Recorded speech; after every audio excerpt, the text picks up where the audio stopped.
Salam jumpa.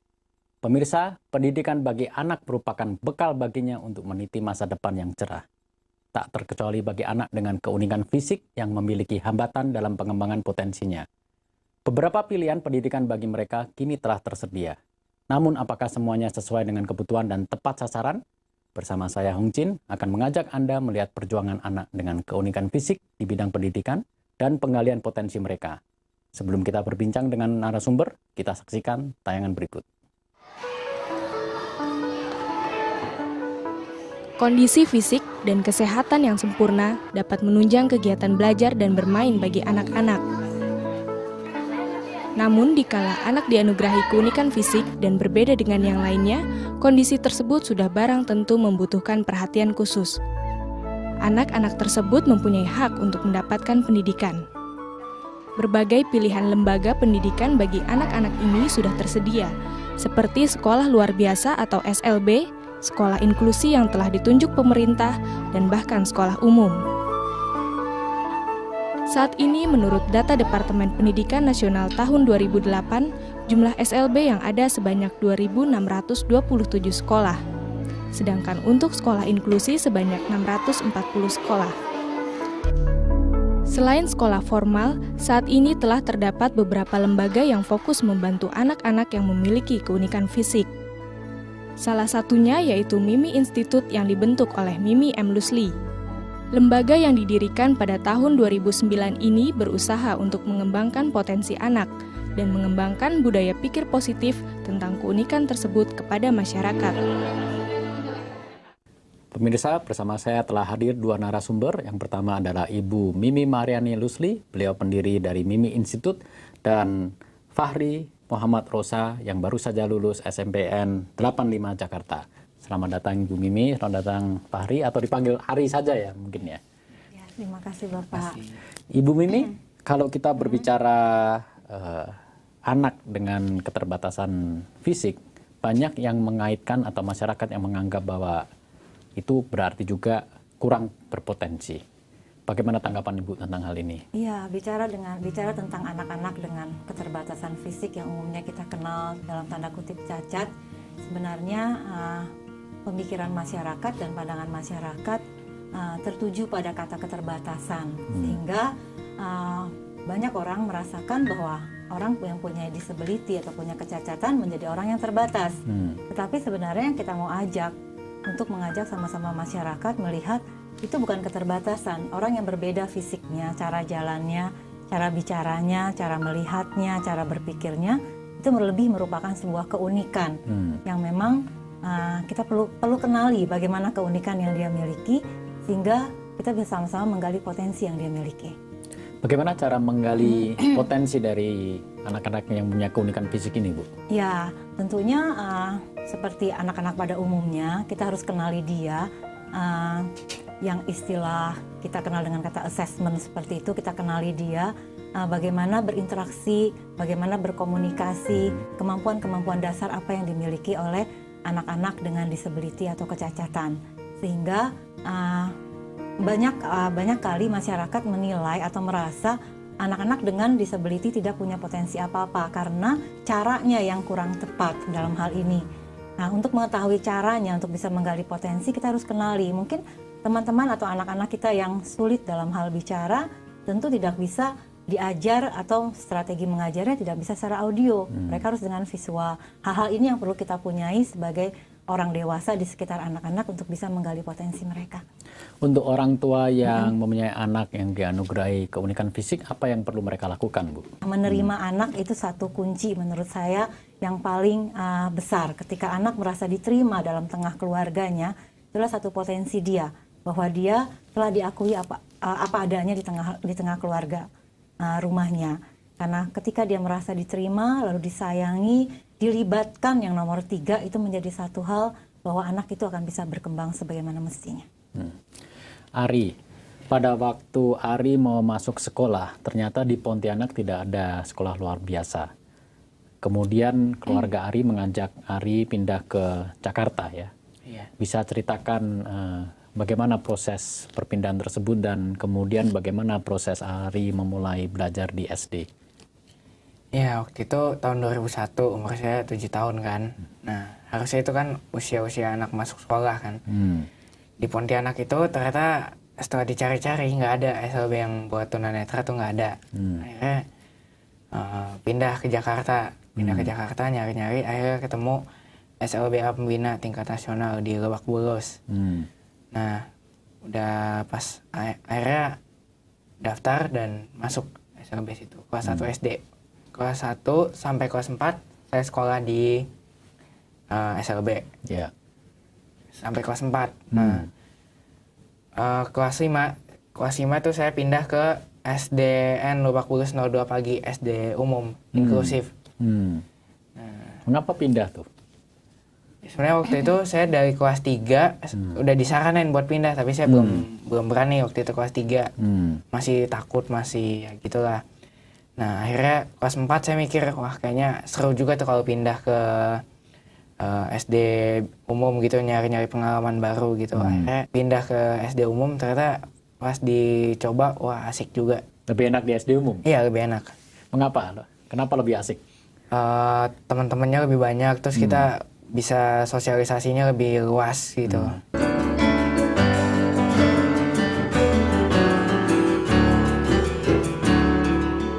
Ibu Mimi, kalau kita mendengar bahwa ada sekolah luar biasa, ada sekolah umum, dan ada sekolah inklusif, apa perbedaan dari masing-masing jenis sekolah ini, dan bagaimana kita bisa tahu bahwa mana yang tepat untuk anak-anak dengan kebutuhan, dengan keunikan fisik untuk mengembangkan bakat dan potensi mereka? Untuk dunia pendidikan, sebenarnya di Indonesia kita kenal dua jenis pendidikan, yaitu pendidikan umum, yaitu menjadi sekolah umum, dan pendidikan khusus menjadi sekolah luar biasa.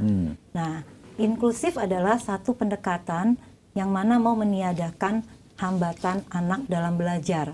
Jadi apapun kondisi anak, apapun karakteristik anak, dengan sistem pendidikan inklusi, sekolah dengan manajemennya dan kurikulumnya mau berusaha untuk meniadakan hambatan anak saat belajar. Kalau anak-anak dengan keunikan atau dengan disability atau dengan karakteristik-karakteristik khusus, dia berada di sekolah umum sejak dini, tentunya satu keuntungan yang mau dikatakan, yang pertama, anak-anak akan bergaul dengan temannya yang lebih banyak lagi, diversity-nya.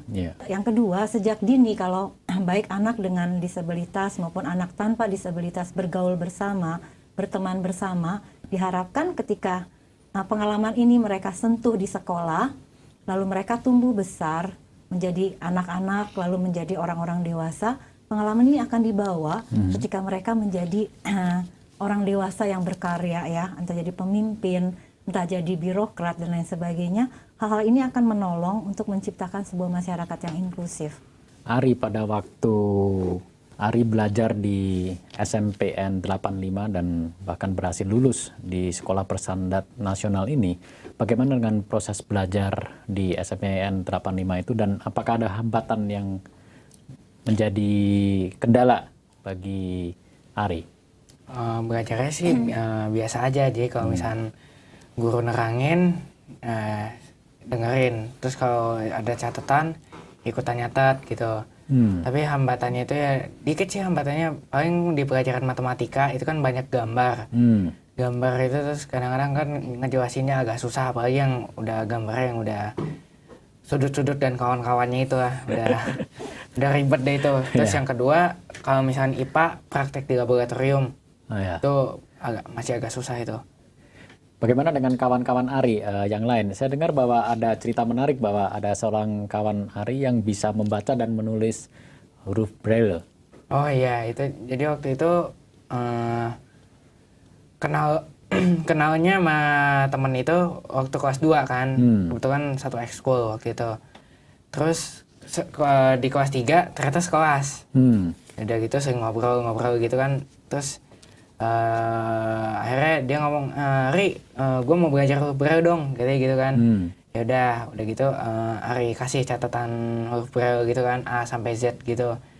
Terus besoknya dia langsung nyamperin Ari lagi dan ngomong gini, Ri, gue udah bisa, Ri, coba lu tes gue. Langsung ngomong gitu. Terus Ari kasih kan tulisan gitu kan. Dia baca, bisa. Jadi memang ada keinginan untuk belajar membaca dan menulis dari teman Ari ya. Selain dari belajar pelajaran sekolah juga Ari juga bisa bermain musik ya. Alat musik apa yang bisa nih Ari? Keyboard, bass, gitar, drum. Bahkan ada prestasi dalam hal ini? Waktu itu pernah juara Harapan 1 kalau nggak salah, Harapan 1 lomba band waktu itu. Band menciptakan lagu tentang alam dan budi pekerti. Oh ya? Iya. Gimana kelanjutannya setelah lulus nih, mau kemana nih Ari? Rencananya sih mau, kalau NEM-nya cukup sih mau masuk SMA 34. Oh ya? Oh, menarik sekali. Baik Ibu Mimi, Ari kita jeda dulu sebentar. Pemirsa, bagaimana aktivitas Ari sehari-hari? Mari kita simak tayangan berikut. Langkah Fahri M. Rosa untuk mencari ilmu tak pernah terhenti. Meski memiliki keterbatasan dalam melihat, sejak kelas 5 SD Fahri memutuskan bersekolah di SDN 2 Lebak Bulus, Jakarta. Prestasi akademik yang baik membuatnya dapat melanjutkan ke SMPN 85 Jakarta yang berstandar nasional. Fahri yang memiliki banyak teman di sekolahnya ini terkenal dengan kemampuannya yang luar biasa di bidang sejarah dan bermusik. Kali ini Fahri bersama temannya dari SLBA Tunanetra tengah menyiapkan pertunjukan grup musik atau band dan paduan suara untuk Olimpiade Olahraga Siswa Nasional. Saat berlatih, jemari anak berusia 15 tahun ini sangat lincah memainkan alat musik bass. Jalan yang terbuka lebar bagi Fahri tak lepas dari peran seorang guru pendamping khusus baginya. Mula-mula Fahri masuk di sini tuh TK ya. TK dia karena dia memang punya kemampuan yang lebih sehingga dia langsung TK-nya beberapa bulan aja terus masuk kelas 1. Kelas 1 juga dia beberapa kali loncat kelas ya karena kemampuannya dia pernah loncat kelas. Kemudian di sekolah kami di sini kami selalu mengarahkan orang tua dan siswa untuk belajar di sekolah reguler gitu ya, karena kalau di SLB dengan kemampuannya dia itu takutnya tidak terakomodir ya kebutuhannya dia mampu untuk berkompetensi dengan teman-temannya yang umum gitu. Selain faktor lingkungan teman-teman, tadi di tayangan yang tadi baru kita lihat juga ternyata ada guru pembimbing khusus ya dari SLBA Tunanetra untuk Ari. Apa peran dan fungsi guru pembimbing khusus ini, Bu? Ya, guru pembimbing khusus adalah salah satu komponen yang membantu terwujudnya sebuah pendidikan inklusi. Karena apa? Karena kan yang kita pahami di lembaga pendidikan pada umumnya mereka belum tahu banyak tentang karakteristik khusus dari anak-anak yang punya disability, bagaimana gaya belajarnya dan materi-materi seperti apa yang membantu mempermudah mereka belajar. Dalam lembaga yang menghasilkan tenaga kependidikan dan pendidik, mereka tidak belajar banyak tentang bagaimana menghadapi anak yang punya karakteristik khusus, dalam hal ini kecacatan. Sehingga guru pembimbing khusus membantu anak-anak yang dengan disabilitas, katakanlah Ari yang membutuhkan braille, yang membutuhkan ilustrasi relief yang bisa diraba, dan itu akan dibantu oleh guru pembimbing khusus yang mana mereka akan bermitra dengan guru kelas. Misalnya minggu depan pelajaran tentang kubus, kata sudut diagonal, bagaimana sudut diagonal dibuat alat peraga yang bisa diraba oleh Ari. Menarik sekali Bu Mimi. Tapi dari Ari sendiri, secara diri Ari sendiri, apa yang membuat Ari tetap bersemangat untuk melanjutkan ke SMA, bahkan mungkin ke jenjang lebih tinggi lagi nih? Pertama sih dari diri Ari sendiri juga, emang pengen sama seperti anak-anak yang pada umumnya lah. Terus udah gitu dukungan dari lingkungan sekitar, dari orang tua, dari teman-teman, dari guru-guru juga. Pokoknya lingkungan juga mendukung banget deh. Tapi Ari sendiri, apa yang memotivasi Ari untuk ke arah sana? Selalu giat belajar. Ya apa ya, saya pengen ini aja, pengen lebih maju, pokoknya pengen sama seperti anak-anak yang normal gitu.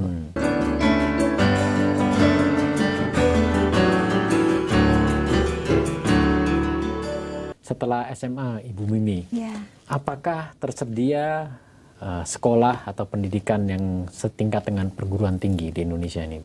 Sebenarnya pendidikan perguruan tinggi untuk anak-anak atau mahasiswa dengan disabilitas bisa masuk di mana saja, ya.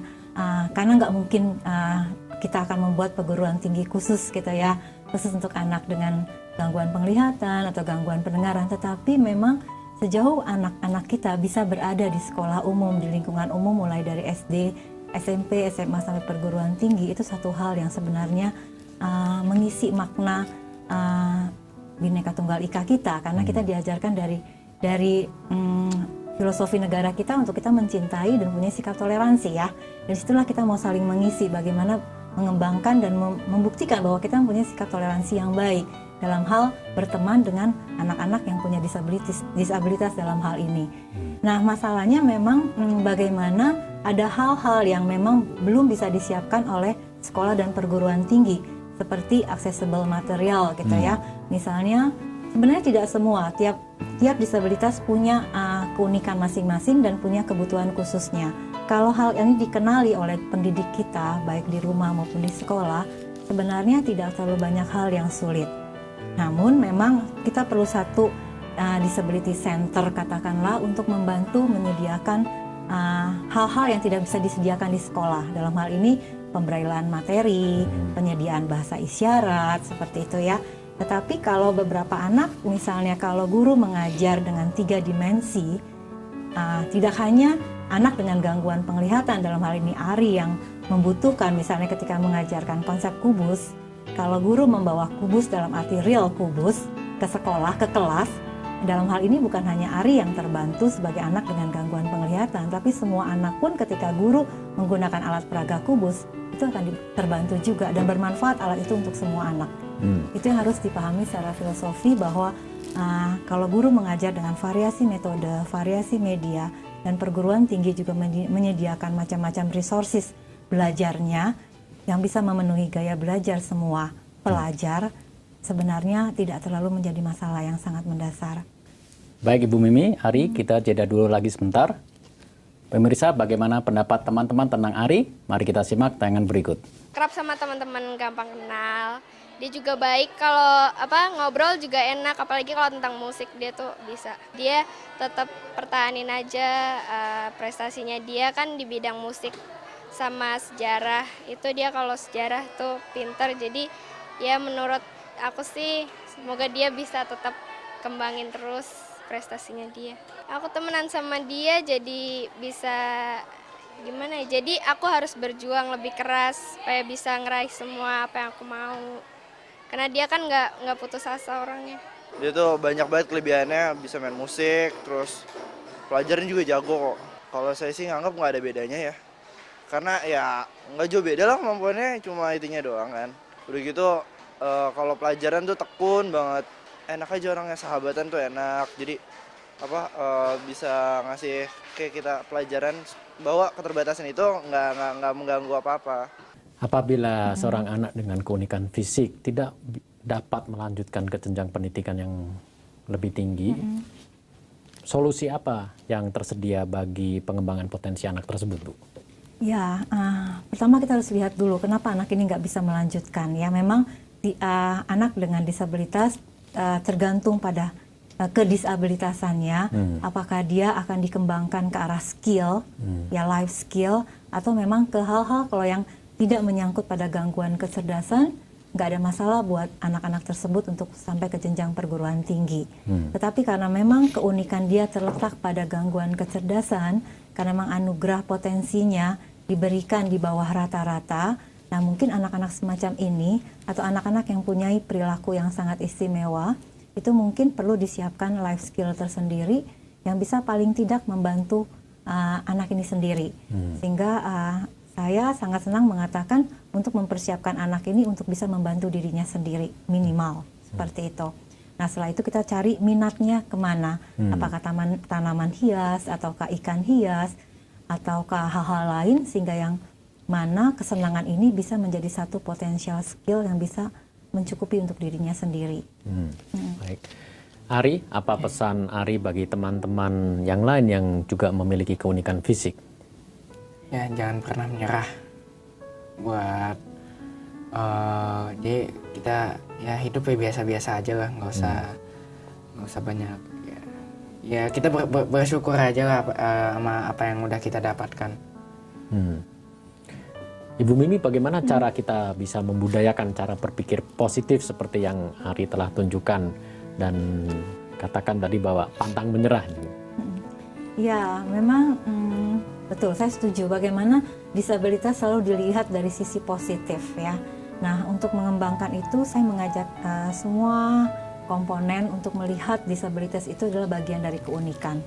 Bahwa seperti orang pada umumnya punya gaya-gaya tersendiri ya. Ada yang suka misalnya katakanlah suka belajar dengan musik, itu juga keunikan dia. Ada yang suka belajar sambil sepi-sepi, itu juga karakteristik dia. Nah, kalau kecacatan kita lihat sebagai satu keunikan dan satu yang meramaikan keberagaman untuk mengisi Bhinneka Tunggal Ika kita, nah saya berharap itu akan menghantar kita untuk berpikir secara positif tentang kecacatan. Tetapi kalau kita semua berpikir kecacatan itu pada hal-hal yang sifatnya negatif, itu akan menjadi lebih membatasi teman-teman yang memang sudah punya keunikan khusus menjadi lebih terbatas lagi. Oleh karena itu, pandanglah anak-anak kita dengan disabilitas bahwa mereka punya keunikan-keunikan yang memang kita perlu gali untuk bisa mengembangkan potensi mereka. Ibu Mimi sendiri sebagai seorang pemerhati dan juga praktisi untuk meningkatkan kesadaran tentang keberadaan masyarakat yang disable, apa harapan Ibu ke depan? Ya, saya berharap dari hari ke hari, walaupun saya merasakan ada perubahan yang sangat baik dari tahun ke tahun tentang bagaimana pemerintah kita dan masyarakat kita memberikan kesempatan kepada anak-anak dengan disabilitas untuk bersekolah.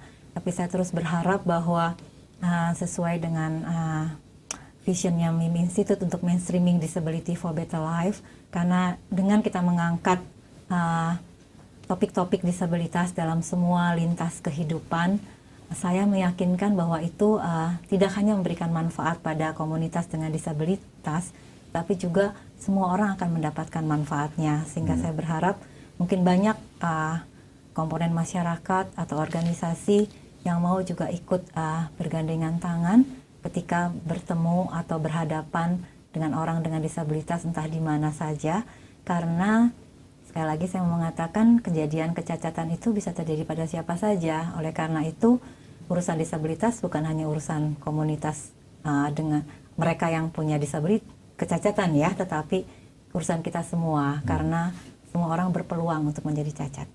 Pemirsa, perjuangan anak dengan keunikan fisik memerlukan dukungan keluarga, teman, masyarakat, bahkan pemerintah dalam penyediaan fasilitas pendidikan yang tepat bagi mereka. Dimulai dengan berpikir positif, kita dapat membuka jalan bagi mereka untuk menemukan serta mengembangkan potensi bagi anak tersebut. Sampai jumpa.